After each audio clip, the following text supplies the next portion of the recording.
আবু হুরায়রা রাদিয়াল্লাহু তাআলা আনহু থেকে একটি হাদিসে বর্ণিত হয়েছে যে রাসূলুল্লাহ সাল্লাল্লাহু আলাইহি ওয়াসাল্লাম ইরশাদ করেছেন, মান কানা লাহু সাআতা ওয়া লাম ইউদাহি ফালা ইয়াকরিবান্না মুসাল্লানা।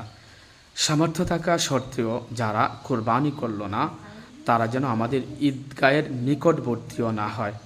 অর্থাৎ যাদের সামর্থ্য আছে কোরবানি করার, অর্থ আছে, অথচ সে কোরবানি করলো না, তাহলে তারা যেন আমাদের ঈদগাহে না আসে। হাদিস ইবনে মাজাহ। তাছাড়া আপনি কোরবানি করবেন, আপনার যখন সামর্থ্য আছে, আপনার যদি কম সামর্থ্য হয় তাহলে আপনি একটা বকরি বানাতেও হলেও কোরবানি করবেন, কেননা কোরবানির মাধ্যমে আল্লাহ তাআলার নৈকট্য হাসিল হয়।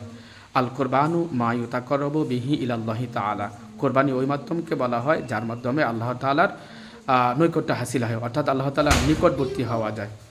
তাছাড়া রাসূলুল্লাহ সাল্লাল্লাহু আলাইহি ওয়াসাল্লামকে সাহাবীরা যখন প্রশ্ন করলেন, মা হাদিল আদাহি, হে রাসূল কোরবানিটা কি? তখন রাসূলুল্লাহ সাল্লাল্লাহু আলাইহি ওয়াসাল্লাম বলেন, ক্বালা সুন্নাতা আবিকুম ইব্রাহিম।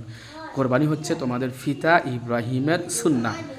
ক্বালা ফামালানা ফিহা ইয়া রাসূলুল্লাহ সাল্লাল্লাহু আলাইহি ওয়াসাল্লাম। হে রাসূল, যদি আমরা কোরবানি করি তাহলে আমাদের জন্য কি কোনো কল্যাণ আছে?